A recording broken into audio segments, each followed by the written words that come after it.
Muito bom dia a todos, sejam muito bem-vindos.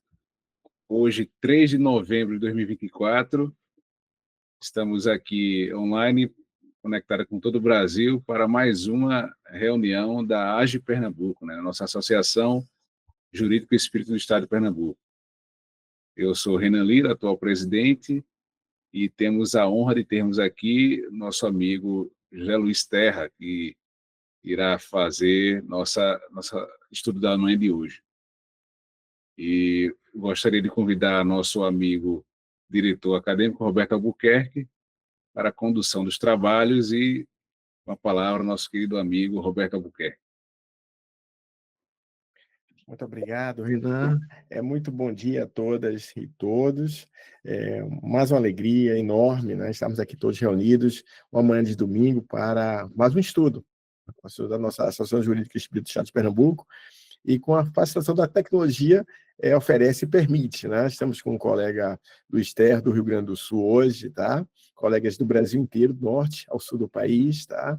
Um estudo maravilhoso, tenho certeza, né, que vão deixar melhores hoje do que entramos, tá? Luiz, meu muito obrigado, tá? Por sua disponibilidade, sua atenção, tá? Enfim, tá? Aceitar o convite aqui da Associação Jurídica do Estado de Pernambuco, tá? Seja muito bem-vindo.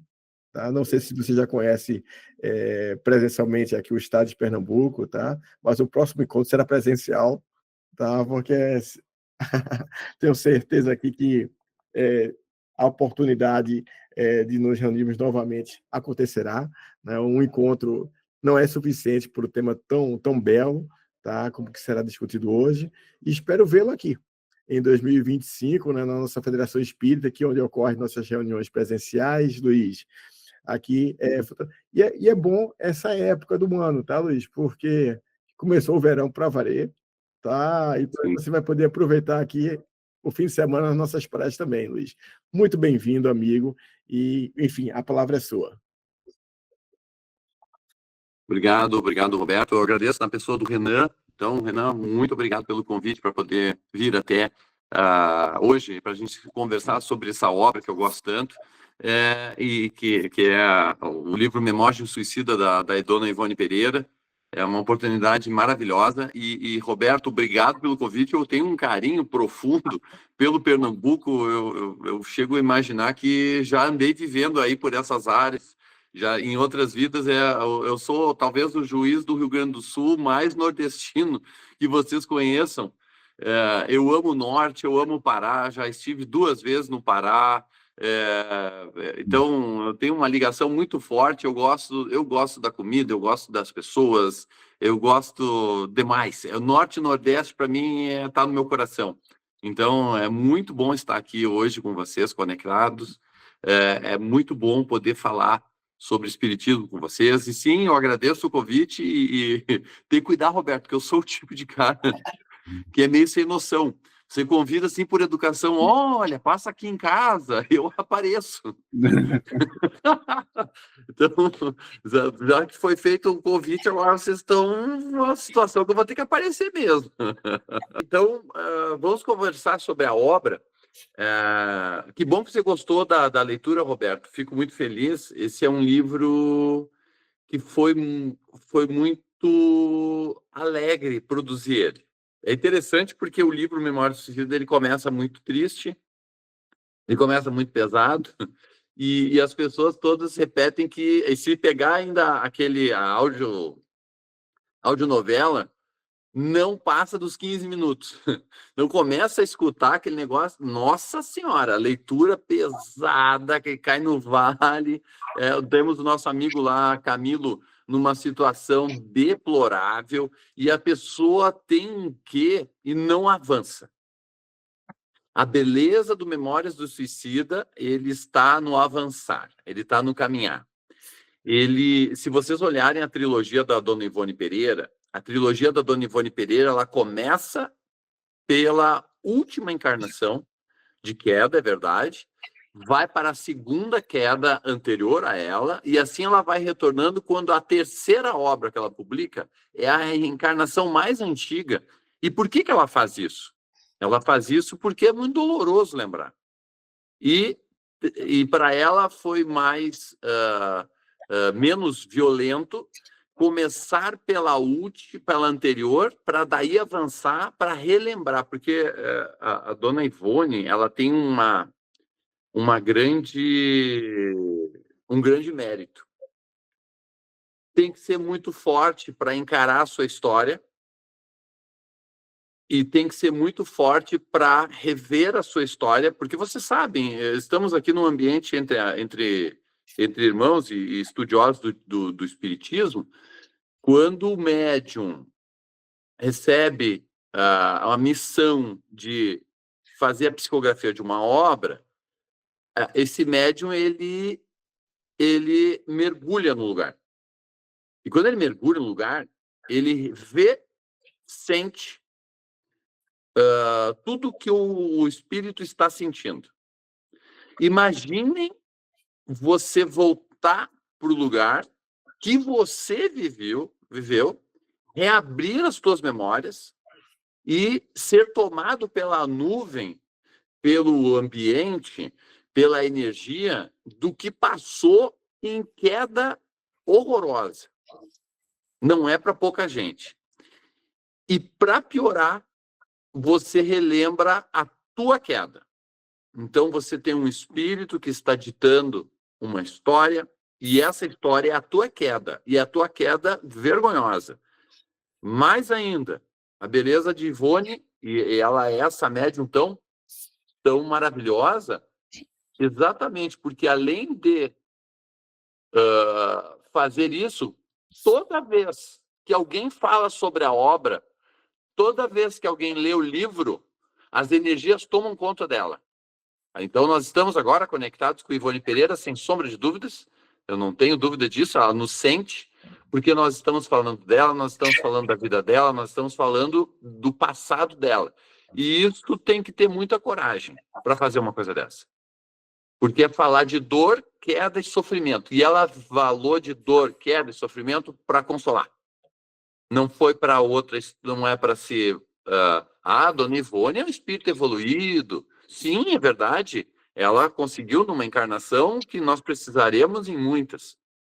Mas vejam, ela fez isso para consolar aqueles que caíram no suicídio e para consolar aqueles que tiveram amores que caíram no suicídio. É possível melhorar, é possível levantar, é possível caminhar. Mas ela fez isso com a própria história dela. E não é pouca coisa isso. Não é pouca coisa isso. Memória do Suicida também ele tem uma característica, só uma introdução, tá, Roberto, sobre o livro, que tem uma peculiaridade para quem gosta de estudar a parte científica. Nós temos a médium se vendo jovem. Olha que interessante, tem uma passagem, não sei se vocês lembram no Memória do Suicida, quem leu a obra toda, em que o Roberto diz assim, vem cá que eu vou te mostrar o meu amor. E aí ele aponta uma máquina poderosa para o Camilo e abre, de repente, uma menininha. Não sei se vocês lembram. E a menininha chora. Chora. E ele diz, é sempre assim. Toda vez que eu a vejo ou a reencontro, ela chora. Ela chora porque na nossa última vida ela nos fez sofrer demais. E essa história não é contada. Que a última história de Ivone, antes da encarnação dela, não está na trilogia. Talvez tenha sido a dor mais profunda de Ivone. E aí a médium, pelas mãos do espírito, volta no passado e se enxerga pequena. Ela se vê bebê, uma menininha, uma pequenininha, naquela máquina poderosa, né? Então, o livro Memória do Suicida é um livro muito profundo, ele é um livro que foi escrito, só conseguiu ser concluído quando o Leon Denis assumiu a obra. Teve a Segunda Guerra Mundial, o Leon Denis teve que parar a escrita, ele se justifica, ele começa Memória do Suicida na parte de introdução, nós temos o Leon Denis pedindo desculpa porque não conseguiu concluir a obra, de que recebeu de espíritos superiores. Não diz de que espíritos são, mas se é um espírito do naipe ou da envergadura de Leon Denis, que assumiu o espiritismo no mundo assim que desencarna Kardec, nós devemos imaginar que não era pouca envergadura de quem pediu para ele escrever e rever as anotações de Camilo. Camilo era um excelente contador de histórias. Camilo era um artista renomado na época e que cai pela cegueira. Com a cegueira, então, ele perde a sua possibilidade de trabalho e ele acaba se jogando no suicídio e morrendo por suicídio. A gente vai notar ali, então, acompanhar a história do Camilo. E é interessante também que o próprio Leon Denis teve problema de visão. Então, também é uma doença que vai acompanhar Leon Denis. Leon Denis, inclusive, vai escrever através de Libras. Ele vai se desenvolver no Libras, vai também a desenvolver a linguagem para poder escrever para cegos. Então, tem toda uma história de dificuldade de visão, mas também relacionada a Leon Denis. E quando a gente entra nos Memórias Suicida, nós vamos notar que ele tem 3 partes. A primeira parte, então, é bem conhecida, né, que é a nossa, o Vale dos Suicidas, aquela história inicial em que vai ser contado, já desperta com aquele bando de espíritos perdidos em razão do suicídio e as perseguições e toda a dor que o Camilo passa. Ele demora muito tempo ali, após a morte por suicídio, a pessoa, até pelo rompimento do cordão, do chamado, do perispírito com a ligação do corpo, aquele rompimento é tão violento que a pessoa fica perdida. Quando ele se dá conta onde ele está, já tinham passado 6 meses do desencarne dele. Ele está em janeiro de 1898. Lá em janeiro que ele se dá conta que ele está desencarnado. E aí começa o Vale dos Suicidas. Até que há o esgotamento das ilusões. Essa é uma frase muito forte que o Camilo utiliza, em que, claro, e desconfio que sob a supervisão de Leon Denis, o Vale dos Suicidas é um lugar bendito, ele não é um lugar maldito. Ele é um lugar de proteção, ele é um lugar de auxílio e é um lugar de espera. Vale dos Suicidas é espera. Espera por esgotamento, esgotamento das ilusões. Assim que o espírito esgota suas ilusões e implora auxílio, nesse momento ele recebe auxílio, não antes. Então, é um lugar, é como se fosse um looping, né? Ele fica preso dentro daquele ambiente, ele caminha, você pode caminhar semanas, que você sempre retorna para o mesmo ponto. Então, é um lugar de proteção. Saindo do lugar de proteção, se vai para o Hospital Maria de Nazaré. Lá no hospital, como é um hospital, ele é um hospital-prisão. Ele lembra muito uma prisão, porque os espíritos que estão ali, eles ainda não estão em condições de sair, então eles vão ficar presos, e ali eles vão ficar também presos, exatamente como no Vale dos Suicidas, mas agora já recebendo auxílio. E aí começa o trabalho dos médicos. Não faz parte da nossa obra, a gente não falou sobre esse momento, e uma vez encerrado o tratamento, é interessante que o ser humano, nós, os espíritos, né? Você pode ter várias opções, e é livre-arbítrio sempre muito respeitado. Sabe, Roberto, que quando a gente está num lugar como esse, as pessoas vão nos dar várias opções. A primeira opção é não fazer nada. Quer ficar aqui ocioso, perdido pelo hospital? Tudo bem. A opção é tua. A eternidade você faz o que quiser com ela. Tem uma segunda opção. Olha, a segunda opção, meu amigo, é reencarnar. Quer reencarnar? Reencarna. Mas te prepara, porque vai ser dura a prova. Também é uma possibilidade. Muitos reencarnam. Quando se dão conta que estão vivos e que se dão conta que deixaram para trás os amores, eles se desesperam e pedem para voltar. Então, também é a opção. Volta. E uma volta dolorosa, mas já vai avisado. Vai doer, mas nós vamos estar contigo. Tem uma terceira opção. A terceira opção é trabalhar no hospital. queres trabalhar com a gente? Tem trabalho para todo mundo. Venha trabalhar com a gente. E o que não falta são... Só um momentinho. Eu botei no silencioso aqui, se não pode, vai que toca o celular. E se você quiser trabalhar, tudo bem, não falta serviço. Venha trabalhar no hospital, pelo tempo que você quiser. Porque a eternidade também está aí e você faça o que você quiser. E precisamos de muita gente aqui no hospital. Agora, tem uma quarta opção. E essa opção talvez seja uma das mais duras. A quarta opção é para ir para a Cidade Esperança. E essa opção, no momento que a pessoa escolhe ir para a Cidade Esperança, ela se compromete. E o comprometimento vai ser estudar, se preparar e depois retornar para a Terra, já também para resgate e também com trabalho. Então, talvez seja a opção mais dura.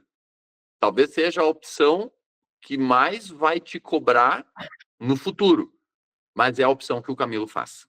Então, o Camilo aceita e vai para a Cidade Esperança. Quando ele chega em Cidade Esperança, aí começa o livro. Então, essa transição das 4 opções, ele vai optar pela mais dura, porque além de ter que reencontrar os amores, além de ter que refazer o que deixou para trás, além de ter que se recompor pela queda e pelo equívoco, ele ainda se compromete com os servos de Maria. Então, aí ele volta, reencarna, e no momento oportuno ele vai ter que trabalhar, e vai ter que trabalhar pesado. E aí, então, começa o trabalho. Essa preparação para o trabalho é o que é contado na terceira parte de Cidade de Esperança, e é o que nós tratamos no livro, Roberto. Renan, se você tiver a oportunidade de ler, você vai ver que esse livro ele foi publicado pela Fergs e pela FEB. Foi então revisto pela parte doutrinária da FEB e ele tem o selo da FEB. E é importante porque a gente optou por usar o nome do livro até para poder vincular a obra, né? E a FEB, então, repassou tudo que está no livro, foi reanalisado, devolveram para correção, olha, essa ponta aqui não está muito claro, isso aqui tem que dar uma olhada, e aí publicamos pela FEB e pela Fergs. E esse livro, é só para esclarecer para vocês, eu não ganho um centavo desse livro. Tá? Todos os direitos autorais foram doados para a FEB e para a Fergs, tá? Eu não ganho um centavo, nada. Então, se estamos falando aqui, é uma obra que é pelo um bem maior e eu não tenho qualquer tipo de vantagem econômica com essa obra, tá? Eu achei que o Roberto tinha falado. E, pessoal, essa obra é muito interessante porque eu gostaria de contar como é que ela nasceu. Essa obra nasceu com várias palestras ao longo de 2 anos sobre o suicídio. Ela é resultado da tribuna de muitos centros espíritas. Ah, José, fala sobre suicídio. Olha, eu gostaria de falar sobre o Aníbal de Silas. Ah, tá bom. O que você vai falar? Não, eu vou falar sobre o poder da oração. Aí preparava a palestra, estudava, preparava os materiais. E eu tenho uma mania de anotar a referência. E aí tá tudo referenciado. Até que chega um dia e a Beth comenta da Fergs, ela é ex-presidente aqui da Federação Espírita do Rio Grande do Sul, ela disse, Terra, por que você não escreve aqui no nosso blog? Digo, dá para tentar, tem as palestras, e comecei a escrever, e vem a segundo convite, Terra, por que você não escreve o livro? Digo, pois é, mas é um desafio, eu nunca escrevi. Não, mas a gente vai te ajudar e tal, e vamos lá. E aí começa a ser gestado o livro. Começa a ser gestado o livro e o livro surge. Então, ele é um grande resultado de 2 anos de palestras sobre o tema suicídio, sobre diversas temáticas, e essas temáticas, então, são alinhadas e apresentadas no formato de livro. Quando vocês entram no livro, tem uma introdução, a gente conta ali um pouquinho para contextualizar o livro Cidade de Esperança, o livro Memórias do Suicida, e aí entra na Cidade de Esperança. Em Cidade de Esperança a gente começa sempre com o primeiro, com o primeiro professor. O primeiro dia de aula é um dia de aula muito interessante. Acho que todo mundo aqui sempre não vai esquecer, pessoal, o primeiro dia de aula. E aí, quando a gente vai para o primeiro dia de aula, os professores estão reunidos e o Camilo faz uma descrição do lugar. Então, ele faz uma descrição do que estava escrito, né? Conhece a ti mesmo, nada em excesso, ele vem contando. E aí, quando ele entra com os demais alunos para o primeiro dia de aula, ele nota as cadeiras de professores e numa das cadeiras um menininho senta ali. Não mais que 17 anos. Eu fico imaginando mais ou menos a idade do meu filho, que está com 21, e a minha filha, que está com 18. Fico imaginando ali naquela faixa etária. Você olha assim, meu Deus do céu, esse menino sentado aí, você vai dar uma confusão a hora que o professor chegar. Sai daí, rapaz, não senta nesse lugar aí, que isso é cadeira de professor, né? Fico imaginando essa cena. É uma coisa assim, porque nós, especialmente no direito, aqueles nossos professores mais maduros, os professores mais vividos, e você fica esperando, imagina, uma cátedra, uma cadeira de mestre, e senta aquela criatura jovem ali, você fica imaginando, isso vai dar enrosco a hora que acharem essa cria sentada ali na cadeira. Vão dar um corridão, mandar o aluno vir para cá, porque ele só pode ser nosso colega. E não, é Aníbal. É Aníbal de Silas, ele vê então os professores, ele vê o Soria Omar e ele vê o Epaminondas de Vigo. Há uma apresentação dos professores e contam as histórias. Isso a gente vai contar também aqui no nosso livro. Vocês podem me interromper, tá, pessoal? Quando quiserem conversar, tá? Sem problema nenhum, podem pedir a palavra, participar. Eu tô aberto aqui, não se preocupem em interromper, que não tem problema nenhum. A ideia é a gente fazer aqui uma conversa dialogada, permitir a vocês participar, mas principalmente tentar trazer algumas informações bacanas. E os três professores, cada um tem uma característica própria. Os três professores têm uma característica própria. A Aníbal de Silas, ele vai acompanhar os estudantes até encerrar os estudos e o retorno à reencarnação. Aníbal de Silas é o grande mestre e ele vai acompanhar desde o primeiro ao último dia. É uma disciplina que você vai lá e se inscreve e você não solta mais, tá? É tipo o ESG. Você vai ficar o tempo todo ligado nessa disciplina, não tem como escapar. O ESG, eu brinco, o pessoal aqui, no Dias, a gente mexe com os nossos colegas, eu falo, quanto tempo vocês acham que leva para se concluir o ESG? Aí o pessoal, pelo ESG da Federação, 6 anos. Eu digo, é a eternidade, meu amigo, esquece. Você vai estudar ESG sempre, encarnado e desencarnado. Então, esquece o nível. O importante é a gente que, eu estou no nível 2, no nível 3, no nível 4, no nível 5. Não, você está estudando. Você vai estar sentado, você tem colegas, e você vai olhar o mesmo módulo. 3 anos depois, você vai dizer, meu Deus do céu, olha isso aqui que eu não tinha visto na época. É mais ou menos assim com as lições do Aníbal. O Aníbal, então, ele vai te acompanha cada um de nós até o fim, e o Aníbal, ele tem, e não poderia ser diferente, ele tem uma missão de permitir aos alunos, aos estudantes, ter o contato com o Cristo. Ter o contato com o Cristo. Então, a função dele, e é função que ele recebe direto pelo Cristo, isso é dito no primeiro dia de aula, o Cristo diz, vai, entrega dos teus labores à minha mãe. Porque só o amor de mãe pode levantar aqueles que caíram pelo suicídio. Leva a eles as minhas palavras. Leva a eles a necessidade do seu argumento moral. Leva a eles o meu evangelho, porque é só isso que falta. Só isso que falta. Até só isso dá uma dor quando a gente olha, porque é tudo isso, né? Então, o Cristo vem e ainda diz só isso que falta. Não é só isso. É tudo isso.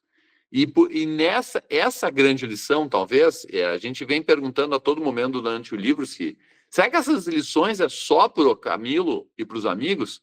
O Ferrari, os demais que caíram pelo equívoco do suicídio? Não, é para todo mundo. E aí tentamos trazer nessa obra, então, de uma forma um pouco mais desdobrada, essas lições.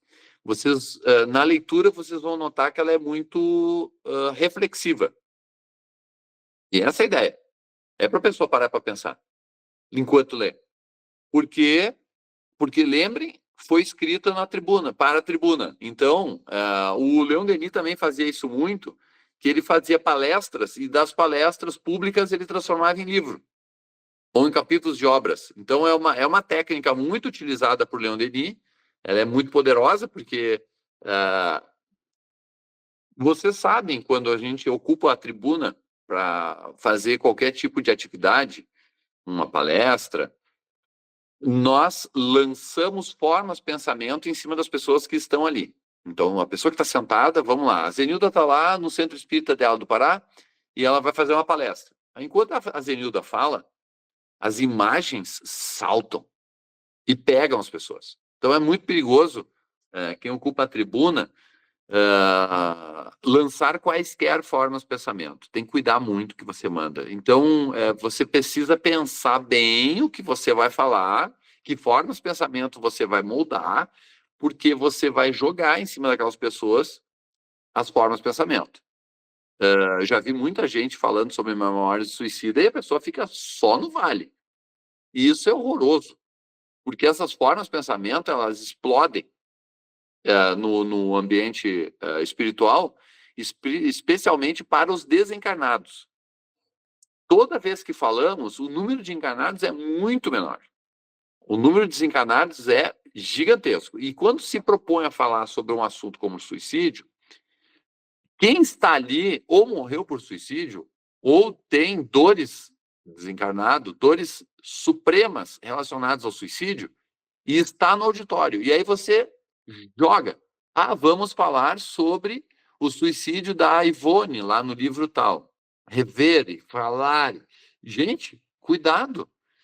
Isso não consola. Eu acho, Roberto, que isso aí ainda é uma cristalização nossa do discurso do terror. Cuidado. Não permitiremos que você seja enterrado aqui no cemitério.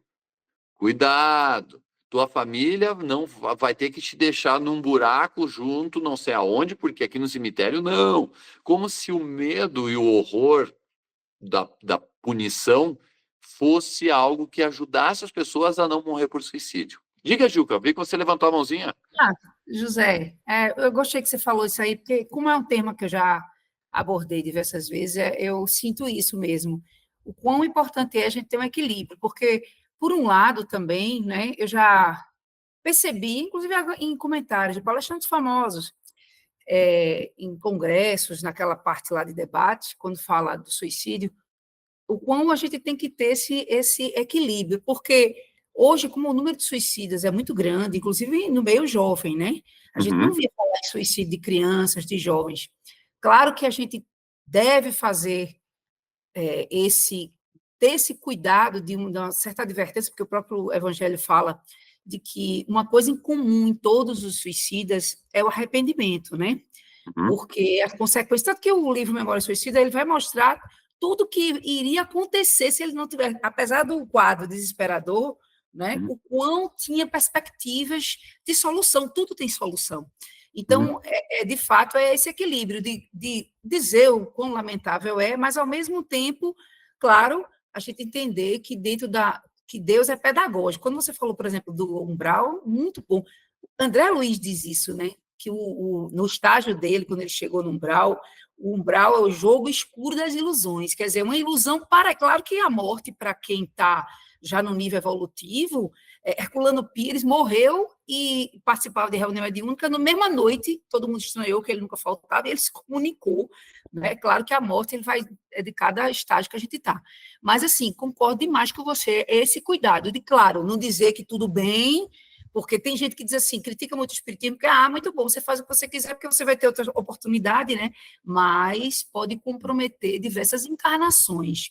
E é claro que não existe uma regra clara, existe uma perspectiva. Por exemplo, Ivone, ela foi suicida, e ela veio com muita dificuldade na encarnação dela, não veio com deficiência, que é uma característica que pode acontecer, mas veio com muitas renúncias, né? Porque a vida dela foi dedicada, tanto que ela queria se envolver emocionalmente, que foi o suicídio tinha sido por conta de relacionamento amoroso, e ela foi advertida pelos guias espirituais, e ela foi muito obediente, né? Não existe essa, que às vezes tem espírita que diz isso, se matou, você vai vir como deficiente. É muito relativo, mas gera muito sofrimento. Então, claro que a pessoa também tem que ter esse cuidado do equilíbrio, de advertir, mas, ao mesmo tempo, mostrar que tem um refrigério, que tem perspectiva, que tem, né, essa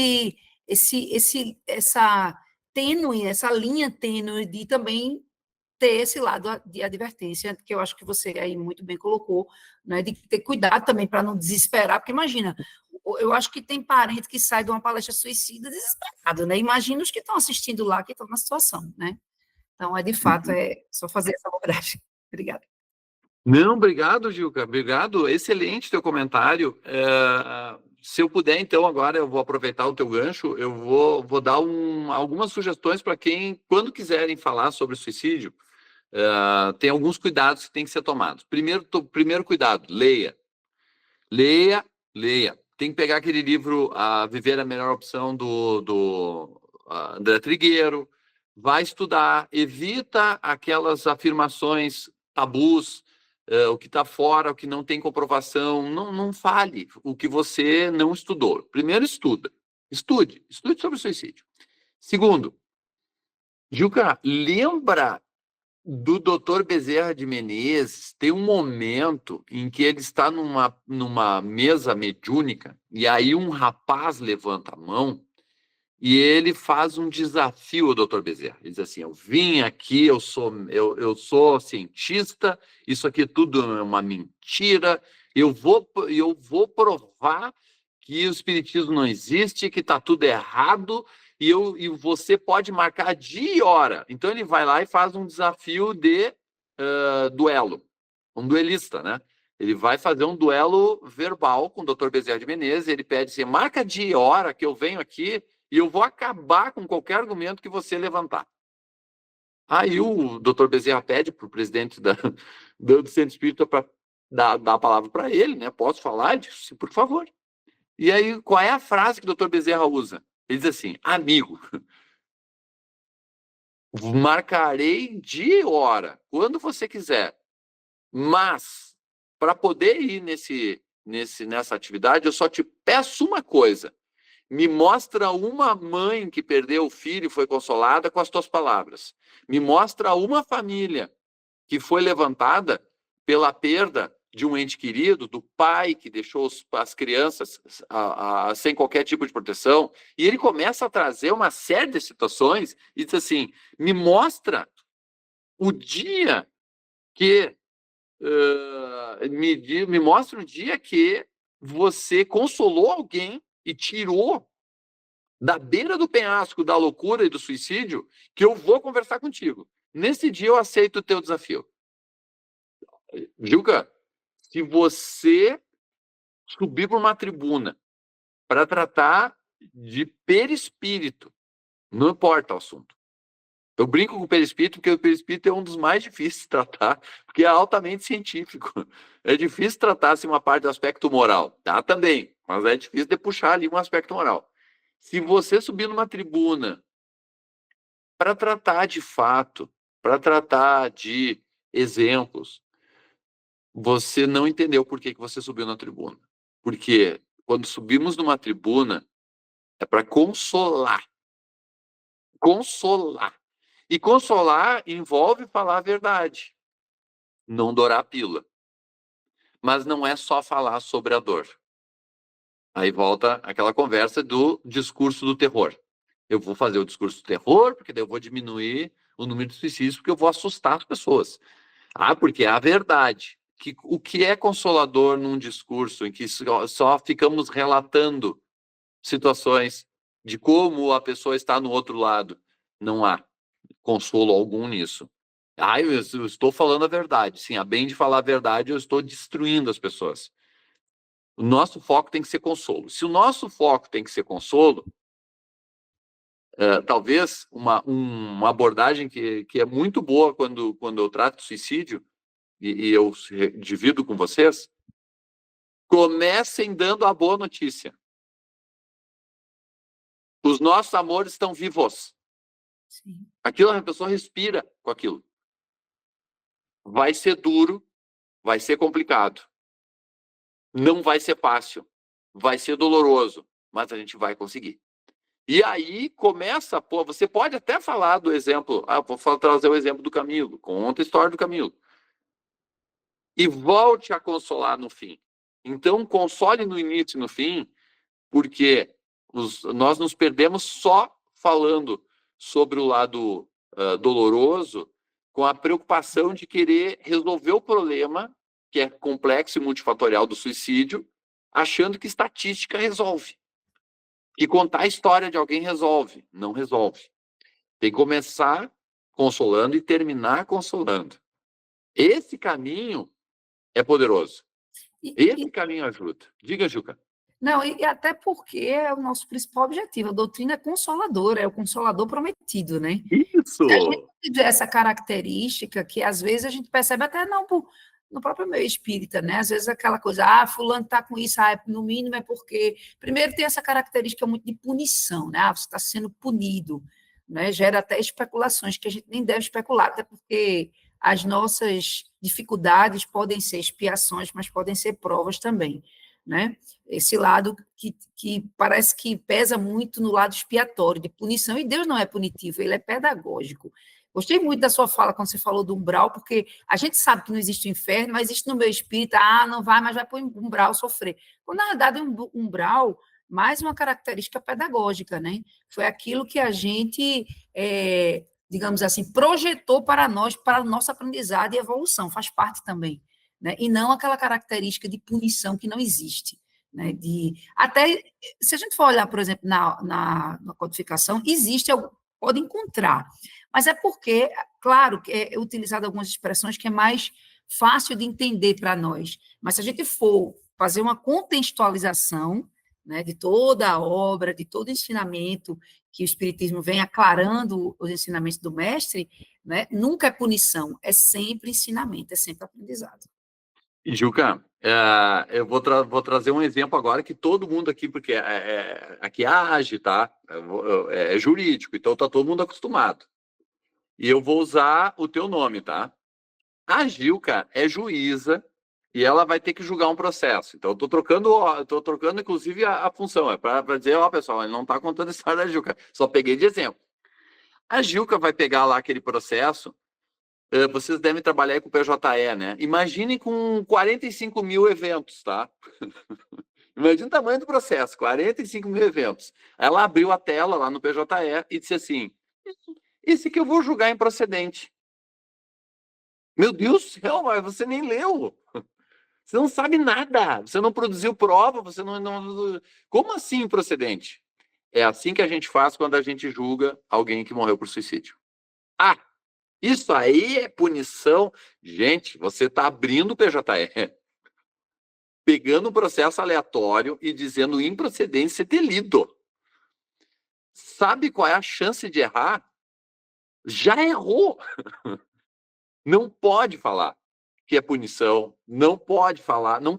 Ela pode ter pedido para voltar com aquelas deficiências, dificuldades do corpo ou de comunicação, não importa. A gente vai e acha que a pessoa, porque está passando por uma dificuldade, aquilo foi punição. É abrir o PJE e fazer uma sentença de improcedência sem ter lido. É isso. Isso é horrível. Não tem como. Vai errar. E aí, afirmar que está sendo punido, que está não sendo o quê, eu digo, vai errar, porque a gente não faz ideia da história da vida da pessoa nem a história da vida das pessoas que estão conectadas com ela, a gente não faz ideia de nada. E aí larga isso aí eu sei o que é. Esse é o problema de sair julgando sem ter lido. Então, quando as pessoas nos perguntam, tem que dizer, não faço ideia por que está passando por isso. Mas tem alguma razão justa, tem alguma razão boa e vamos encontrar algo no fim que vai justificar, que daí é o que você traz. Sabe que a gente diz, né, que fora da caridade não há salvação, né? E não é fora de relatar a verdade não há salvação. Que verdade é essa? Então a gente tem que ser caridoso, caridosa. Quando a gente só é caridoso, caridosa, quando nós consolamos. Se no consolo não nos move, melhor nem subir na tribuna, porque você vai se comprometer. Eu vi que a Zenilda está com a mãozinha levantada. Diga.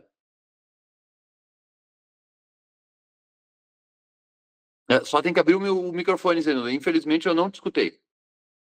Desculpa, é porque eu levanto a mão e esqueço de abrir o microfone. Agora estou escutando. Tá. Não, é a primeira correção, meu nome é Zenilde, não é Zenilda. A Zenilde.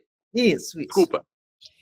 Quando você fala de punição, que ainda tem muito isso, as pessoas, está sendo punido, a gente está simplesmente voltando àqueles antigos dogmas que nós aprendemos lá no passado, que Deus está punindo, que Deus castiga, fez isso, está sendo castigado. E nós estamos numa doutrina que nos esclarece, que nos ensina que Deus não pune ninguém, Deus não é punitivo. O caráter dos ensinamentos de Jesus, eles são para nos ensinar, não para nos punir. A punição fica por conta de cada um, né?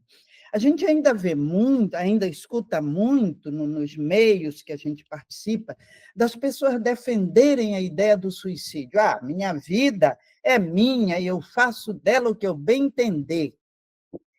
No entanto, quando a gente está numa reunião de amparo ao suicida, como eu participo de uma, o que a gente vê de irmãos que saíram da vida pela porta do suicídio, muitos ainda vêm com essa ideia. Eu fiz o que eu achava certo, eu me matei por isso eu estava certo. Outros já vêm adquirindo a consciência do equívoco que foi cometido, que o suicídio não abre portas para ninguém, porta de salvação, né? Muito pelo contrário. E é muito doloroso se ouvir histórias desses irmãos, quando vêm com aquela dor profunda, o arrependimento, a falta do esclarecimento, que fizeram uma coisa sem saber a que consequências estariam expostas numa vida futura.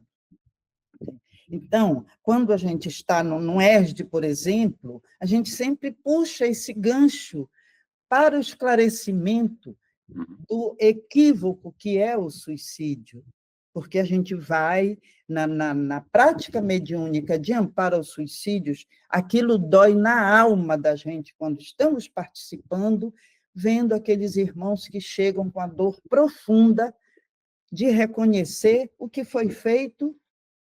Não é que não tenha jeito, vamos colocar assim, claro, a vida é sempre um recomeço, seja no plano material, seja no plano espiritual. Mas, para muitos irmãos, eles vêm com aquela ideia, eu fiz o que fiz, agora não tem mais jeito, o que vai ser de mim? Eu vou ficar neste sofrimento eterno. E aí é que entra o consolo do aprendizado da doutrina espírita. O recomeço existe sempre. Para aqueles que estão querendo, que estão abertos ao recomeço, de acordo com as lições do mestre.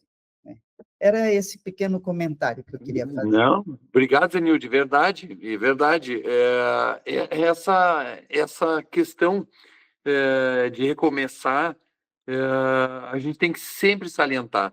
E as pessoas chegam muito machucadas, principalmente aqueles que ficaram, que são os chamados sobreviventes.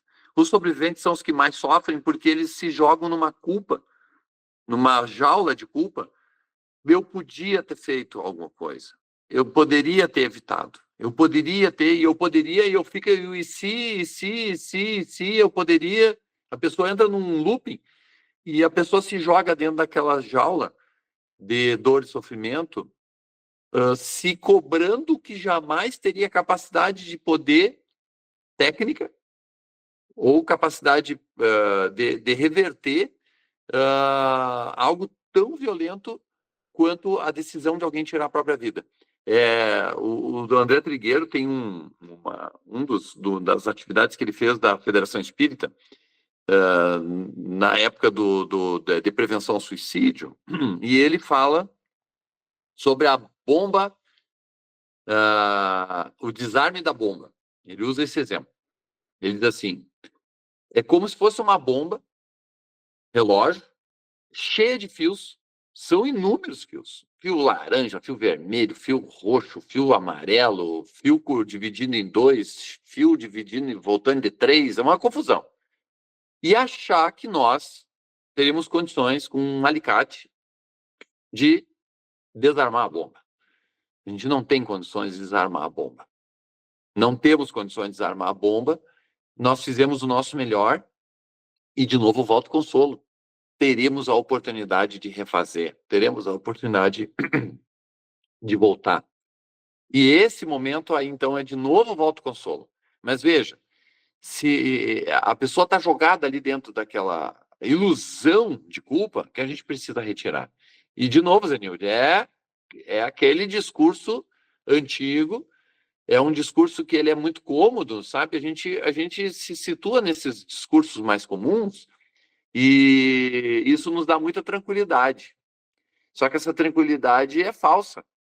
Por quê? Porque estamos desenvolvendo algo que a gente vem falando há muitas encarnações e que não é verdade.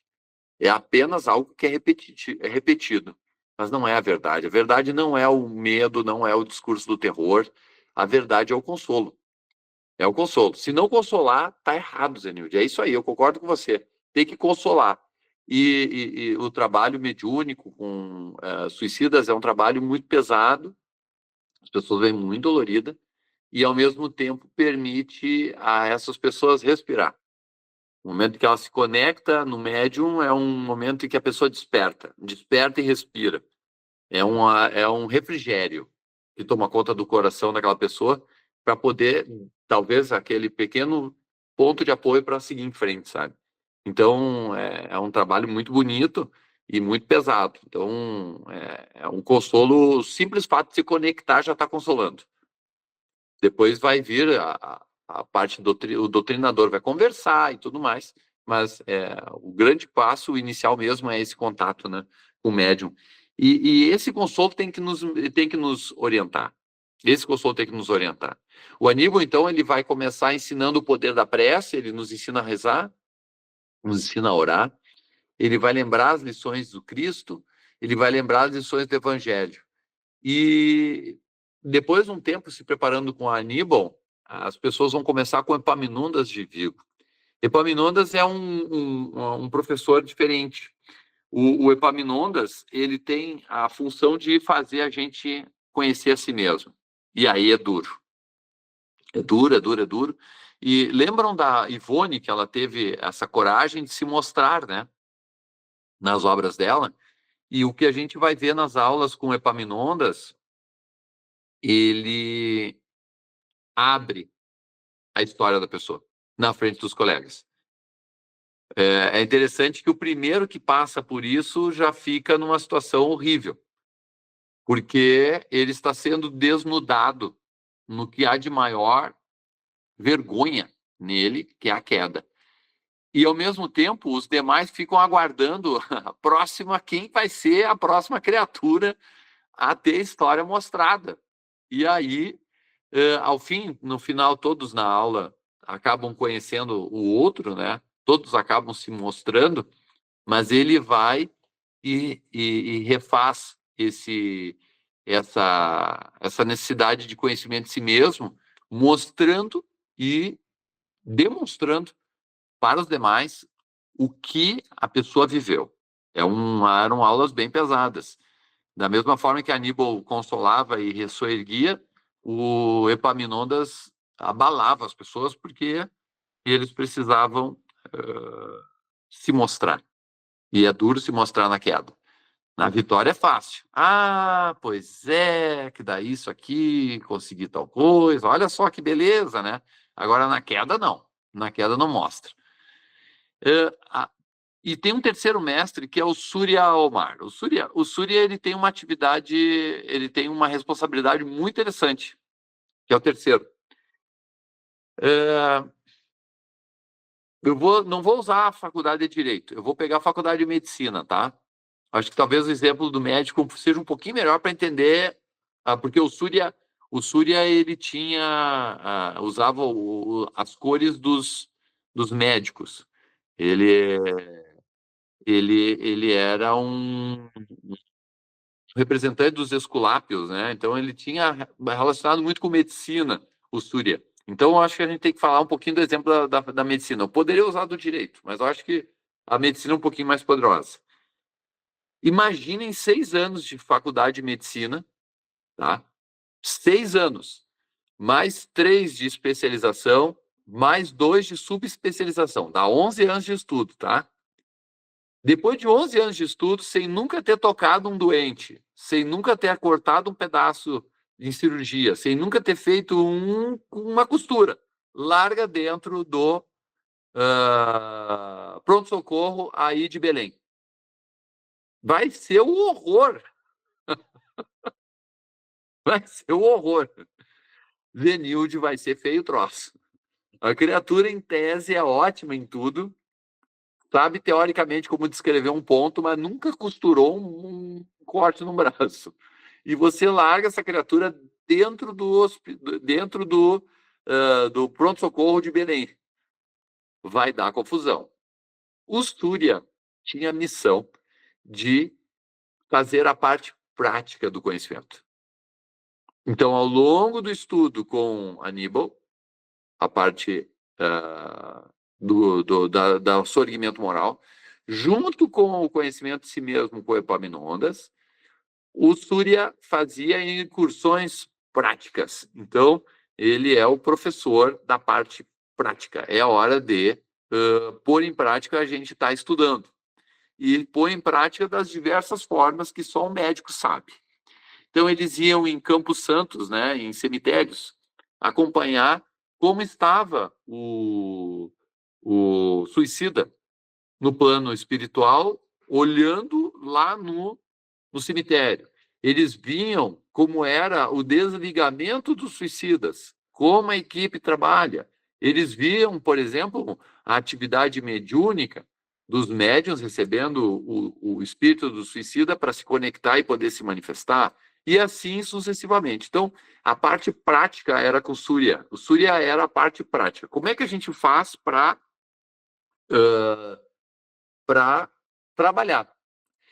E talvez a parte prática e que lições a gente poderia tirar do Surya, né? Porque, sim, no primeiro o Aníbal é para consolar, trazendo as lições do Evangelho. Depois vem o Epaminondas com a parte de conhecimento de si mesmo. Então, fica bom de tirar lições, né? E qual é a grande lição do Surya? A grande lição do Surya é que todos nós podemos ser convidados a participar da obra do Cristo. Toda vez que a gente fizer qualquer tipo de atividade relacionada ao suicídio, você vai estar fazendo parte das fileiras do Cristo. E o Surya deixa isso muito claro. Tem um momento lá na narrativa em que o Camilo chora. O Camilo chora, porque ele volta para o Vale dos Suicidas com o Surya. Quando ele entra no Vale dos Suicidas com o Surya, ele vê aqueles irmãos que caíram e os irmãos não enxergam ele. E o Camilo abraça aquela pessoa. Ele nunca viu na vida, mas que era um suicida como ele.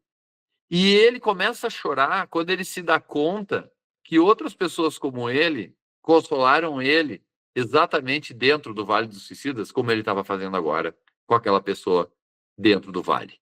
E aí aquilo é libertador para o Camilo. O Camilo se dá conta que ele pode sim trabalhar nas obras do Cristo e que ele pode ser chamado a atuar. E o trabalho dele foi tão simples quanto um abraço, mas foi fundamental naquela criatura. Com certeza, aquele espírito vai dissolver as suas ilusões mais rapidamente com aquele apoio energético e sentimental e amoroso daquele caído que abraçou ele. Mas quando ele se dá conta que ele também foi abraçado, ele chora. Ele chora. E ele se dá conta que ele pode ajudar também. Talvez ali é o grande momento em que o Camilo assume um compromisso de dizer assim, ó, eu vou ajudar quem eu puder na minha próxima volta, eu vou reencarnar. Mas é isso que eu quero abraçar as pessoas. Eu quero ajudar de alguma forma.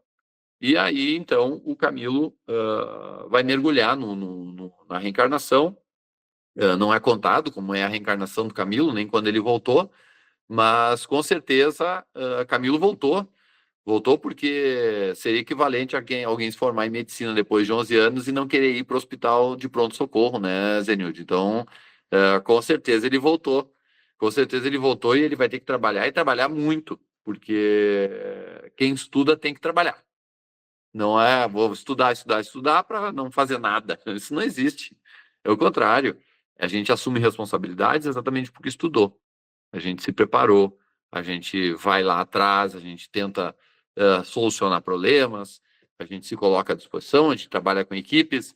Isso tudo é resultado de muito estudo, de muita preparação, mas também de muita prática, né? Então, ele vai acabar mergulhando, né? Vocês vão notar que na obra, depois a gente vai aprofundar as lições, e, de novo, são grandes palestras, com o desenvolvimento de uma lógica consoladora. Então, de novo, de que forma podemos consolar, né? De que forma a gente pode ajudar as pessoas? Tem o Kardec, ele tem um poder de síntese fabuloso. Consegue sintetizar em perguntas minimalistas coisas incríveis. Ele é muito perguntador, né? Eu brinco, o Kardec é muito perguntador, ele gosta de fazer perguntas. Mas também nas respostas dele, quando você vê os textos de Kardec, ele tem um poder de síntese fenomenal. É uma habilidade que é dele, ele desenvolveu. E lá na passagem do Pedi Obtereis, do Evangelho segundo o Espiritismo, tem uma parte que ele vai falar sobre a oração. E aí, ele está tratando sobre oração e tal, o Kardec, e daqui a pouco ele vai dizer assim, ó, e isso mudou minha vida. Quando eu cheguei nessa parte da leitura do Evangelho segundo o Espiritismo, eu digo, meu Deus do céu, o que eu estava fazendo até agora, sabe? Ele diz assim, tudo que pedires ao Pai, Ele vai te dar, desde que você peça com a certeza de que vai receber. Até aí, beleza. Isso eu já tinha ouvido. E ele diz assim, todos os pedidos se resumem a 3 palavras. E ele vai dizer, peça coragem, peça paciência e peça resignação. Isso vai ser dado. Quando eu olhei essas 3 palavras de alguém do naipe de Kardec, eu digo só um pouquinho. Meu Deus do céu, o que eu pedi até agora? Eu pedi de tudo nessa vida. E a minha oração mudou bastante depois dali para frente. A minha oração ficou bem mais curtinha. Eu admito, né? Eu adoro, eu reconheço o poder do Criador. Eu nem compreendo ele, mas eu o reconheço. Então eu faço a adoração. E quando eu faço o pedido, os pedidos são só essas 3 palavrinhas. Não peço mais nada. E agradeço. Então, a oração na parte do pedido ficou bem curtinha. Eu só peço coragem, eu só peço paciência e eu só peço resignação. E aí a gente faz esse capítulo 6, né? Ele é um capítulo curtinho, não dá 5 páginas. Ele vai desenvolver cada uma dessas palavras e por que Kardec apontou só essas 3. E não é para ser diferente. A coragem ela está muito relacionada ao presente. Tem que ser muito corajoso hoje. Tem que ser muito corajosa hoje. E não dá para ser corajoso amanhã. É hoje. A paciência está relacionada ao futuro, em que eu vou aguardar agindo, trabalhando, atuando, as mudanças que virão no futuro. E aí tem que ter muita paciência, porque dói, o bicho pega, dá uma confusão danada, a gente passa por dificuldade, leva na cabeça, faz as pessoas sofrerem, é uma lambança. Tem que ter muita paciência. E a resignação está relacionada ao passado. Tudo que hoje estamos sofrendo as consequências, ou reflexos, ou desdobramentos, ela está relacionada a atos do passado. E aí tem que estar muito resignado. E é uma resignação que não é derrotista. Eu não fico deitado ali dizendo, eu sou resignado, eu vou ficar aqui parado até desencarnar. Não, isso não é resignação. Resignação, eu vou continuar me movimentando, eu vou continuar de forma corajosa agindo, mas o que eu não posso mudar para trás, eu estou resignado. E eu vou tentar mudar para frente o que eu quero que comece a produzir efeitos na minha vida. E de forma pacienciosa eu vou trabalhando para que isso seja construído no meu futuro. Aí as 3 palavras do Kardec. Então ele só faz referência, é uma frase do Kardec. Nessa parte do Pedi Obtereis, que ele desenvolve essas 3 palavrinhas. E como é poderosa. Eu não consigo fazer outro pedido depois que eu aprendi isso e me dei conta pelas mãos de Kardec, eu não consigo fazer outro pedido. E a gente vai seguindo com os mestres. Os capítulos eles vão desenvolvendo, né? A gente fala sobre reeducação moral, de novo do Aníbal, né? A gente fala sobre providência divina também. Providência divina é uma coisa muito interessante, né? Como é que o Senhor da vida opera na nossa vida, né? De que forma ele vai trabalhar na nossa vida? Nós vamos também trabalhar autoconhecimento, a reencarnação, meditar um pouquinho. Vamos falar sobre o trabalho no bem e aí a proteção, então, que essas lições podem nos dar contra o suicídio. A gente faz uma última conclusão tratando sobre a possibilidade de sermos felizes, né? E aí encerra. Oi, Zenilde, você levantou a mãozinha, diga. Isso. Em cima do que você fala, dessas 3 palavras, né? Uhum. Coragem, paciência e resignação.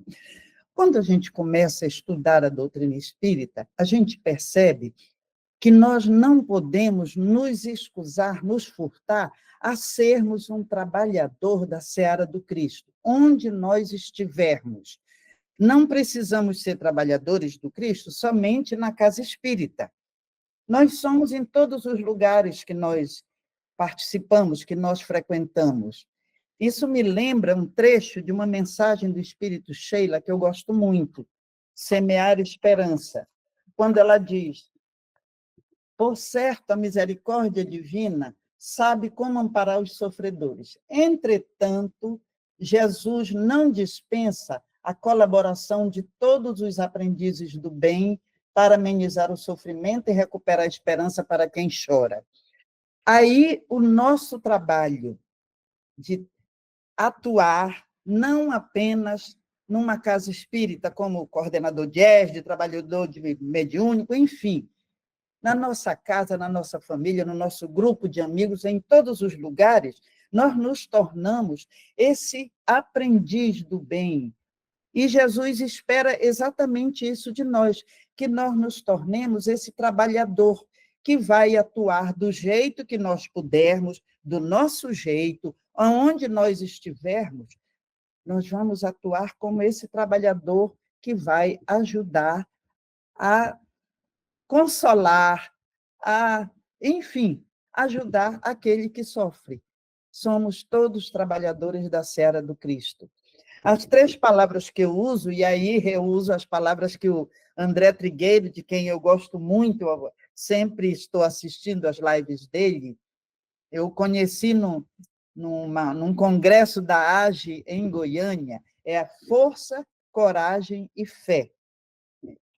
E é isso que eu peço todo dia, que eu tenha força, que eu tenha coragem, que eu tenha fé. Porque eu tendo a força, a coragem e fé, eu vou estar trabalhando como Cristo espera de todos nós. Né? Quando nós estudamos, aprendemos, compreendemos os ensinamentos do Cristo, ele está esperando de nós que essa compreensão se dê na sua seara de trabalho, que é está em todos os lugares onde nós atuamos. Eu não quero tomar muito seu tempo, até porque já vai terminar também. Não toma tempo não, Zenilde. Eu vi também que a Dilka levantou a mãozinha, eu já te passo a palavra, tá, Dilka? Só um pouquinho. Zenilde, eu gostei muito e agradeço a participação, e a ideia é essa, a gente conversar, vocês sim podem levantar as mãozinhas, a gente vai conversando, eu dou a palavra.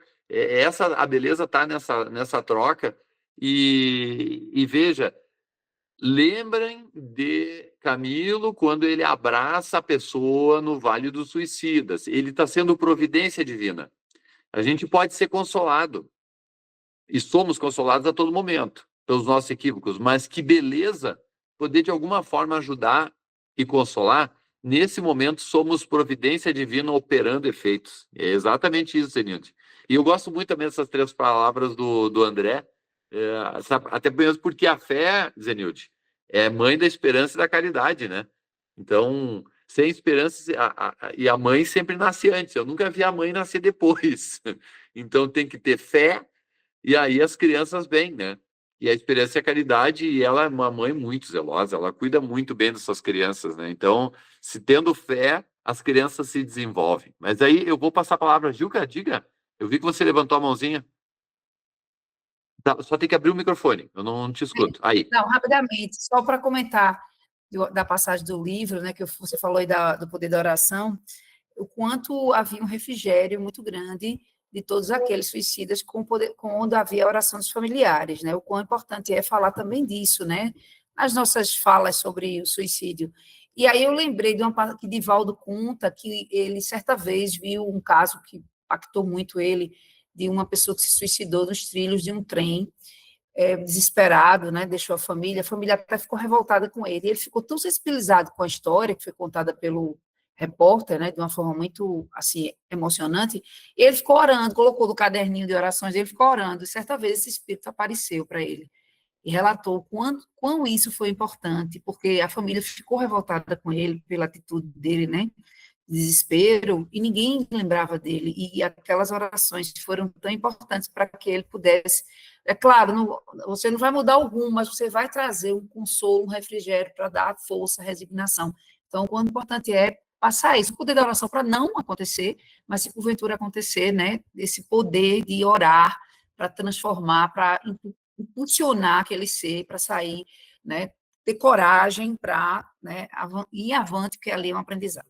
Só isso, só lembrando isso. Não, obrigado, Dilka. A dona Ivone também tinha um caderno que ela ia anotando o nome dos suicidas e ia rezando por eles. Era uma providência que ela fazia também, e são como flores, né, que a gente manda quando a gente lembra dos nossos entes queridos que partiram com carinho, ainda que tenham partido pela via equivocada do suicídio, são como flores que a gente manda, é um refrigério, aquela coisa gostosa, é uma energia boa, e ajuda a se reerguer muito rápido, muito rápido.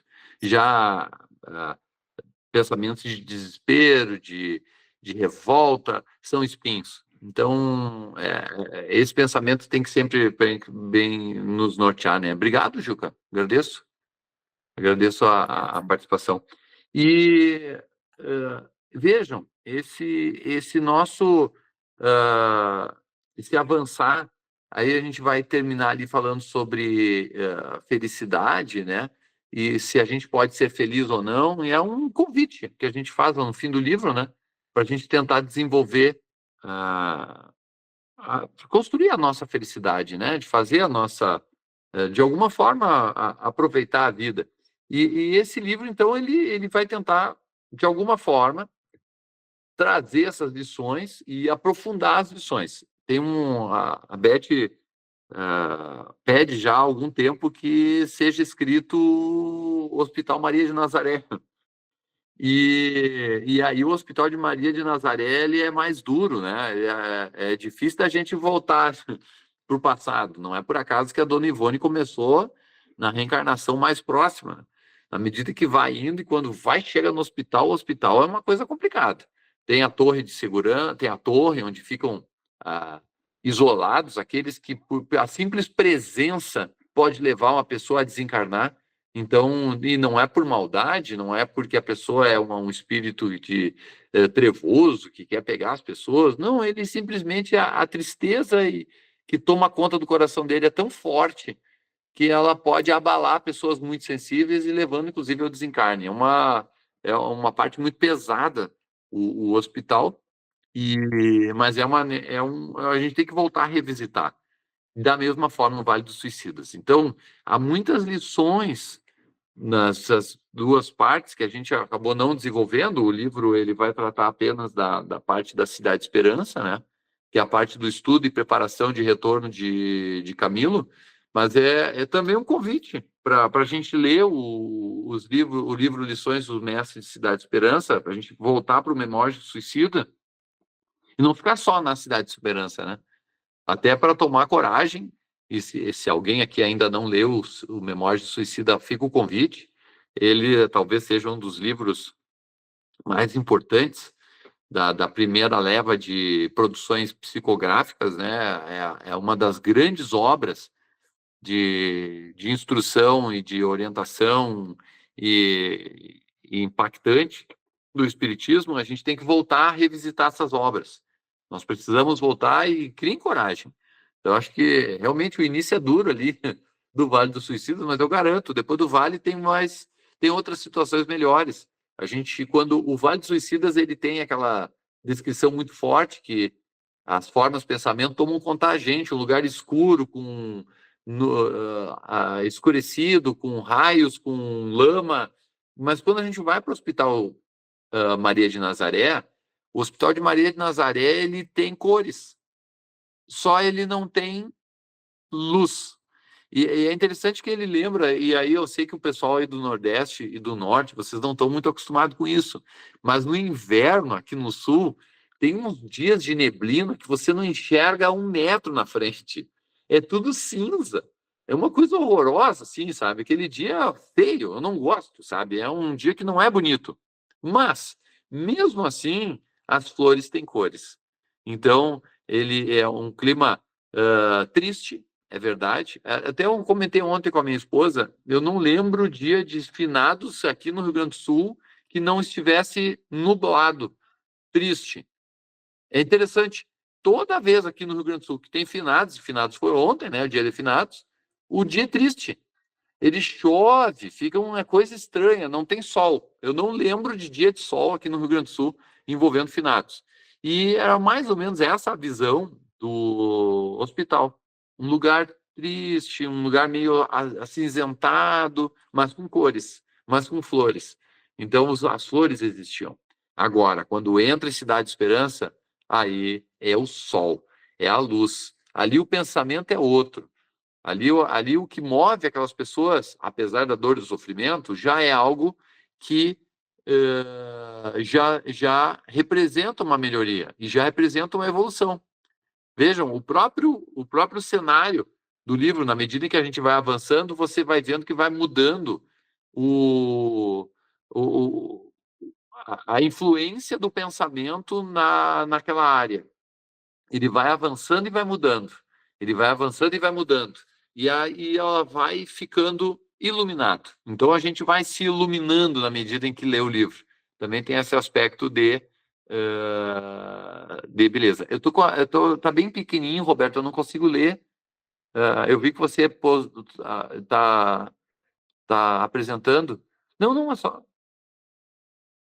E o Podemos Ser Feliz ali, ó. Isso aí. As conclusões, né? E já encerrando, eu não sei, nós temos, agora já são 11 horas, eu comecei atrasado, eu não sei quanto tempo temos ainda, Roberto. Alô? Tá fechado teu áudio. Alô? Zenildo também levantou a mão. Agora tá escutando, Roberto. Eu estava com um pop-up. Mas sem problema, fique à vontade, Luiz, por favor, tá? O tempo que você achar necessário, estamos à disposição. Não, é que nós tínhamos nos comprometido até que horas? Em tese até as 11 horas, tá? Mas fique à vontade. Não, começamos atrasado ali, foi também não quero tomar o tempo de vocês, e todos têm compromisso, o pessoal tem a vida que segue, né, depois da live, mas é só para para eu poder me organizar aqui. Zenilde, eu vi que você levantou a mãozinha. Sim, eu queria perguntar sobre o livro, onde compra? No site da FEB, na Amazon? Isso. Tem na Amazon, eu sei que tem, inclusive o eletrônico, que é o que o Roberto está utilizando aqui. Isso. Esse é o Kindle, né, Roberto? O Kindle, eu prefiro assim, né? Isso, isso. Zenilde, só para colocar, eu já disponibilizei no chat do nosso Sim. encontro hoje, tá, os links, tanto do físico, e vou colocar agora o da Amazon, ok? Então, você Ok, tem essa possibilidade, tanto na Amazon, quanto diretamente na Fergus. certo, certo. Isso. Até Eu o apoio à prefiro Fergus, né? o Kindle. Antes, quando eu viajava, eu levava 4, 5 livros, fazia peso na mala. Agora não, eu ponho 10 livros no Kindle e pronto, está tudo resolvido. Bom. Deixa eu falar assim, um caso assim que me Diga. comoveu profundamente. Eu estava numa reunião de amparo aos suicidas, quando houve uma comunicação, um irmãozinho, para nós aqui, eu digo para nós assim, nós que já somos todos adultos, pais, mães, para mim era um bebê, um garoto de 8 anos, por conflitos, desculpa, conflitos com o pai, porque ele já demonstrava umas tendências homoafetivas e o pai não compreendia, houve um conflito, o pai espancava, enfim, o garoto acabou, né, praticando suicídio. E quando ele veio na reunião assim com uma dor profunda, apesar de na vida física ter 8 anos, mas era um espírito que já tinha uma compreensão. Quando ele chegou no plano espiritual, que compreendeu o equívoco do seu ato, nossa, isso foi assim de uma dor muito grande para ele. Olha, quando terminou a comunicação, eu chorava copiosamente, porque a gente sente toda a emoção daquele espírito, né? Então, para mim, foi uma coisa extremamente dolorosa. Como é da gente saber que, hoje em dia, o que tem de jovens, adolescentes, saindo da vida por essa porta é uma coisa impressionante. Como outro dia me mandaram uma foto de um jovenzinho de 16 anos, pedindo prece para ele e tal. Então, isso é uma coisa que dói profundamente, porque um garoto, como eu digo, 8 anos, para mim, é um bebê, é uma criaturinha que não tem ainda uma compreensão dos fatos da vida, mas é levado a esse ato. Assim como um jovem de 16 também, por qualquer conflito que esteja envolvido, acha que essa é a saída e pronto. Quando chega lá do outro lado, é que vem a dor, a compreensão. Então, para nós que estamos aqui estudando essa doutrina, cabe a nós elevar nosso pensamento em prece a essas criaturas, conhecendo ou não, esse de 16 eu não conheci, que era aqui da minha cidade, e muito menos esse de 8. Mas nós estamos aqui para ajudar, para consolar. Seja no trabalho mediúnico ou não, estamos aqui para consolar. E essa live, se for levada até às 11, às 12, olha, eu confesso a vocês que eu estava com saudade de reencontrar colegas da área jurídica que militam também na causa espírita. Então, para mim, está ótimo. Eu estou adorando isso, estou adorando a sua palestra, doutor, e vamos que vamos. Estamos aqui. Não, obrigado, Tenilde. Sabe que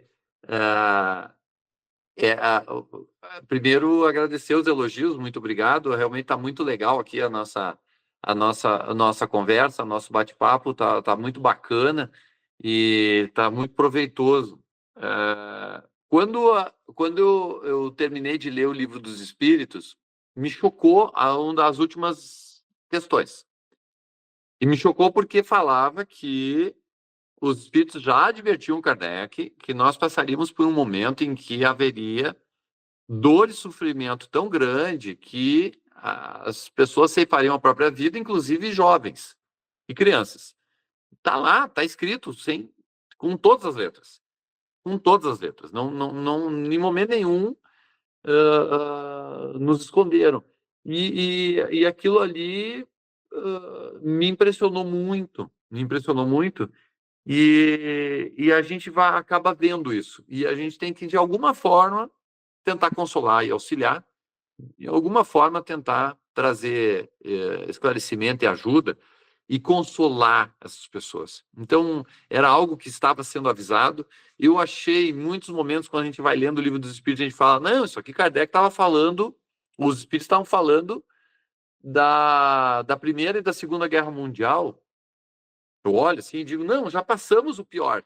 E, de repente, vem a Covid. E nos catou a Covid. Então, a gente fica olhando e diz assim, nossa, não, a gripe espanhola, nós não vamos passar de novo por isso. Mergulhamos na Covid. Até eu gostaria de trazer uma informação para vocês. Para a Federação Espírita do Rio Grande do Sul, Covid, eu já vi, Juca, que você levantou a mão, já te passo a palavra, tá? A Federação Espírita do Rio Grande do Sul, ela foi fundada em 1921. E eu olhava aquela data, né? 21. Poxa vida, fez 100 anos no Covid. Claro, porque ela só surgiu depois da gripe espanhola.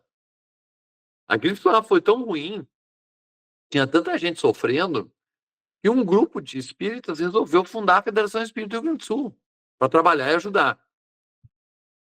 Aí, voltando para o nosso tempo, pessoal, depois que a gente sobreviveu ao Covid e estamos engajados num trabalho de consolo, pós-Covid, pós-dificuldades, eu posso afirmar, se na época, lá de 1920, surgiu uma federação espírita, imagine a beleza dos trabalhos que vão surgir agora e que nós estamos sendo chamados a poder trabalhar.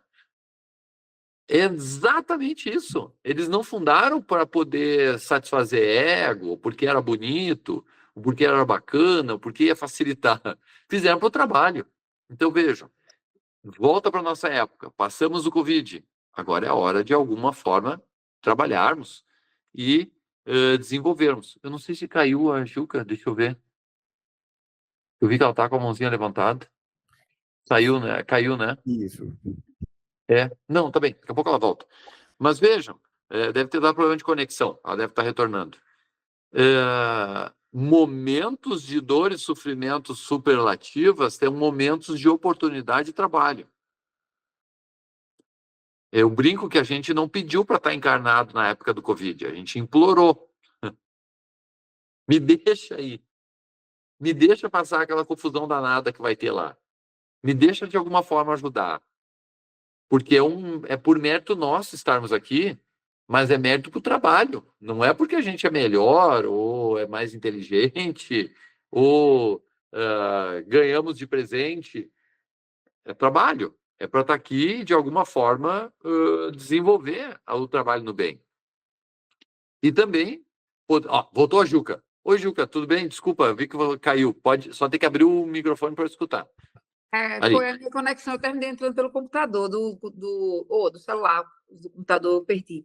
Não, primeiro, parabenizar, excelente a sua apresentação, muitas colocações boas, eu acho que foi muito enriquecedora, mas, e até também comentar algumas coisas que Zenaide falou aqui também, com essa questão, por exemplo, das reuniões que eu já participei, reunião mediúnica, quanto a gente vê, lógico, um ou outro revoltado, mas a maioria com muito sofrimento, né? A questão do Hospital Maria de Nazaré que você falou, é excelente. E dizer que eu também tive essa resistência quando fui ler o livro. Logo há muitos anos atrás, eu li uma vez, abandonei, li 2 vezes, abandonei. Só a terceira vez que eu consegui ler o livro todo, né? E quanto o livro é enriquecedor e traz tantas informações. E eu acho que um dos pontos assim que eu acho muito legal que você falou aí é que tem uma porta, né, de solução, de salvação realmente. Né? Quando mostra os casos dos personagens, além do Camilo, os demais, que não é por acaso, né, que foi contado ali, que se eles não tivessem suicidado, quantas perspectivas teriam, né? Então, sempre tem, por mais desesperador, por mais, às vezes, angustiante que seja, ou sem solução, sempre tem uma solução, sim, né? Ajuda-te que seu céu te ajudará, essa mensagem de Jesus, né? De orar, de acreditar, de ter fé e que as coisas podem ter solução, sempre. Né? Então, essa ideia de consolação. Parabéns aí pela apresentação e eu fiquei muito interessada em ler. Queria até sugerir, se você... Não sei se foi colocado, eu não vi no chat, se tivesse um e-mail para a gente poder comentar, né? Porque acho que o e-mail dá mais possibilidade de você escrever, você lendo o livro, você fazer algum comentário, alguma pergunta, se isso pode ser disponibilizado, José. Claro, claro. Não pode deixar, eu vou mandar meu e-mail para o Roberto, sem problema, fico à disposição se vocês quiserem. Eu envio depois, tá, Roberto? E você distribui ali na AGE, sem problema nenhum, estamos à disposição, o que quiserem. Eu agradeço também, Gilca. Realmente ele é um livro duro, mas vale a pena. Vale a pena se investir, invistam, passem do Vale, porque vocês vão ver que depois do Vale tem muita história para contar e muita beleza e luz que vai tomando conta do ambiente. Então, ele começa duro, mas ele pode ser muito prazeroso. E todas as lições dele são fabulosas. Mas pode deixar, Gil, que eu vou mandar sim. Eu mando para o Roberto daí por WhatsApp, tá, Roberto? E a gente pode sim continuar a conversa sobre. Eu gosto muito tanto do Memória de Suicida, e especialmente do Cidade Esperança, né? Então, e vocês vão ver que ele é um livro. No início, a Federação Espírita do Rio Grande do Sul não gostou muito, tá, pessoal? Que eles têm uma regra de não publicar imagens, não tem imagens nos livros. O livro é só texto. Só que essas imagens que a gente vai abrindo os capítulos são imagens que a gente utilizou nas palestras. Então, tanto a capa como os momentos dentro ali, vocês vão ver que tem vários quadros de um pintor dinamarquês, e vocês vão gostar, especialmente aquela da capa de abertura. Essa capa de abertura é uma imagem que mostra o Senhor na beira do tanque.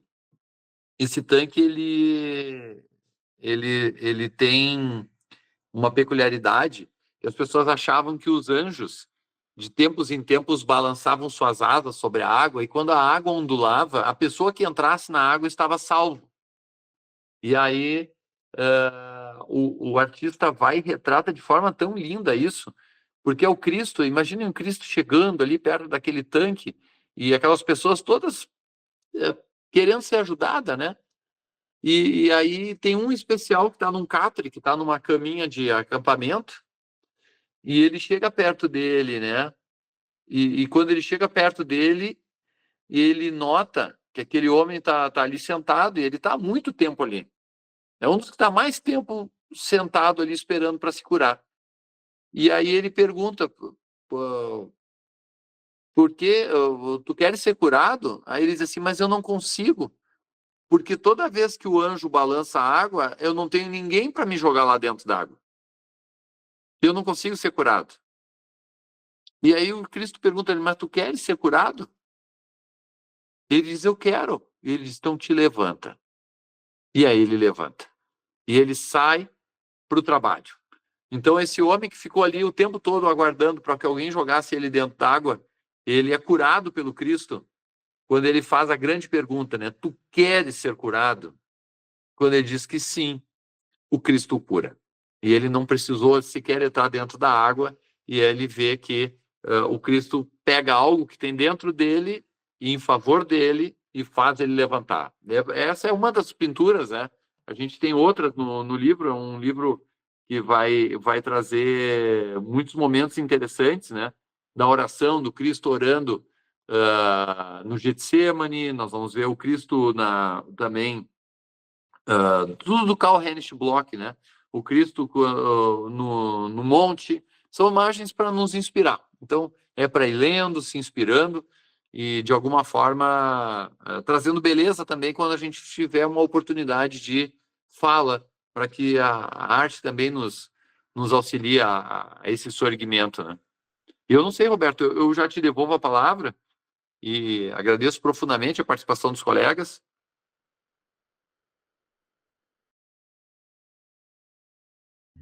Nossa, Luiz, muito obrigado mesmo, Luiz.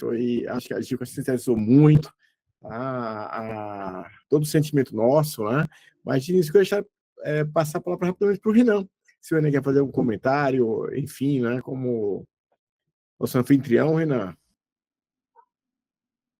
Opa, Roberto. Novamente, meus caros, a gente agradece a José Luiz pela disponibilidade dele de ter trazido aí esse tema tão relevante, através que é, na verdade, o tema que ele escreveu agora, né, o livro remetendo ao livro de Ivone do Amaral Pereira, que realmente eu, quando peguei esse livro, alguns livros escritos, causa esse impacto, né, repulsivo, né, por ser tão chocante, né, os relatos que os nossos irmãos passam, né, em razão desses atos que cometeram, né, esses equívocos, né, do suicídio, e realmente nos causam um certo desconforto profundo, né, então a gente acaba postergando, adiando, mas eu vou romper essa barreira aí, peço particularmente fazer essa leitura de Ivone, né? Importantíssimo. Quando eu estava lendo nos relatos também do livro Há 2000 Anos, né, aquele relato todo de Emmanuel também causa uma certa repulsa, né, e eu acho que a gente, de certa forma, ou fez parte dessa época ou fez parte desse momento, em alguma forma, né, nas nossas diversas existências. Mas eu pergunto se alguém tem mais alguma dúvida, né? Eu não tenho nenhuma colocação a fazer, né? Só agradecer a José Luiz Terra pela essa excelente palestra, né? E se alguém tiver mais algum comentário, né? Núbia comentou aqui, Núbia teve que sair, né? Ela comentou assim no chat, ela colocou assim: maravilhosa partilha, boa semana a todos. Realmente concordamos com Núbia, realmente foi maravilhosa essa manhã de domingo. E parece que Zenilde levantou a mão. Uma palavra, Zenilde. Tá. Em primeiro lugar, agradecer ao colega, doutor José, por esses momentos extremamente agradáveis, de grande aprendizado, e a participação aqui dos demais colegas. Nossa, foi muito bom. Ganhei meu dia.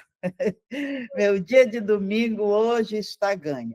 E quero também reforçar aqui para o nosso colega palestrante, o meu contato telefônico está no grupo dos presidentes de AGE. Tá? Lá, o meu nome, quando eu vejo aqui, só aparece você. Está no escudo da nossa academia, porque eu faço parte da Academia de Letras de Belém. Então, tem um escudozinho aqui da nossa academia. Zenilde, eu vou ter imenso prazer em recebê-lo quando você vir aqui na nossa cidade. Vou levar você para tomar um açaí no Vero Peso. Vamos sim, vamos sim. E o tal do peixe, o namorado, esse aí, o que vocês têm é fantástico. Eu amo de paixão. Isso. Aqui nós tomamos o açaí raiz, não tomamos com banana, com morango, com granola, com leite condensado, com nada disso. Nosso açaí é raiz. É excelente. E, mais uma vez, muito obrigada a todos por essa manhã de estudo, de aprendizado. Muito obrigada. Um bom dia a todos. Perfeito, Zenilde. Mas só um detalhe: o convite tem que ser extensivo a todos nós, né? Não apenas ao Luiz. Todos, com certeza, todos Bora que lá. quiserem visitar aqui Belém. Eu sou muito daqui de Belém. Minha cidade é linda, é calorosa, é amorosa, é quente no sentido do calor daqui e do calor humano, mas estamos aqui de braços abertos para receber todos vocês que aqui vierem. Zilda, muito obrigado. Foi um comentário muito breve, Luiz, estamos já finalizando, mas eu estive em Belém o ano passado, Zenilde, né? Fui, evidente, ao mercado, né? E, olha, aconteceu uma passagem muito interessante comigo, né? Eu adoro castanhas do Pará. Veio com um amigo meu que, inclusive, ele é de Rondônia. Ele disse: olha, vou comprar uma castanha. Não, eu tenho castanheira em casa. Ele disse: olha, então, eu não tenho, então vou ter que... E fui no mercado, já foi engraçadíssimo, né? Fui lá nos boxes e uma menina linda, linda, a menina, né, é a típica, né, indígena nossa, linda, né? Muito simpática, muito atenciosa, né? Disse: olha, mostrando... Aí disse: olha, cada castanha fazendo degustação, a prova, né? E eu adorando, né? Conversando muito com ela, disse: olha, mas vou trazer para o senhor a melhor castanha que eu tenho aqui. Essa aqui eu só vendo para quem não é aqui de Belém, né? Aí eu peguei a castanha, mas a castanha estava absolutamente maravilhosa, maravilhosa. Aí eu me empolguei: vou querer 2 quilos. eu vou dar um de presente lá para ele e levar um para mim, né? Quando eu fui pagar R$300, R$300 o quilo da... Aí disse, olha, o tenista é bobo, né? Não, o tenista é bobo mesmo. Né? Mas foi encantadora. Ela foi encantadora, que ela conseguiu me empolgar, né? Ao ponto que eu nem perguntei o preço da castanha, cheguei só quando na hora de pagar, que eu, nossa, R$150 o quilo. Paguei 2 ou 3 vezes mais o preço, mas valeu, porque a castanha foi maravilhosa e deliciosa. Parabéns, vocês são foi muito bem recepcionado, muito calorosa a recepção em Belém. Adoro o norte do país, como adoro todo o nosso país, né? Mas, senhores, até... enfim, pelo horário, né? Gostaria de agradecer enormemente, novamente, Luiz. Tá? Foi maravilhoso nosso encontro. 2 horas realmente de consolo. Né? Eu acho que a sua frase final representa, tá? Exatamente que o livro, né, nos deixa como lição. Né? Não é fácil, não é simples, né? Mas é um refrigério, é um consolo. Né? Então, aconselho enormemente, né? Os colegas que não tiveram oportunidade ainda de ler, né, a obra, é uma obra que me deixou, como o Luiz comentou muito bem, né, do início, né? É uma obra que nos deixa muito emocionados, mas, ao avançar, né, nos deixa extremamente esperançosos. Né? Então, todos nós conhecemos, temos, mesmo que não trabalhe diretamente como você, Zenilde, né, no amparo, no auxílio, né, mas todos nós temos, né, esse momento e realmente é algo que nos consola. Né? Então, eu queria deixar o nosso abraço muito caloroso, Luiz, a ti, reforçando o convite também. Tá? Você será sempre muito bem-vindo. Espero encontrá-lo aqui presencialmente, né, novamente, em breve, tá? E deixar nosso carinho, tá? E enfim, estamos sempre à disposição também aos amigos das AGES, da Abrame, tá? E também, Zenilde, fazer o mesmo convite. Foi delicioso conhecê-la hoje, tá? E estamos aqui à disposição. Tá? Acho que os nossos encontros online há muitas vantagens. Perdemos, né, o contato pessoal, né, mas temos ainda nossas reuniões presenciais, fazemos reuniões sempre mistas, tá? Híbridas, né? Quando possível. Mas tem um encontro como esse, que permite, né, que estejamos aí separados por milhares de quilômetros e unidos ao mesmo tempo, né, em momentos tão deliciosos como hoje. Então, realmente agradeço novamente, Luiz, a sua disponibilidade e atenção, tá? O seu carinho. Agradeço a todos os presentes, né?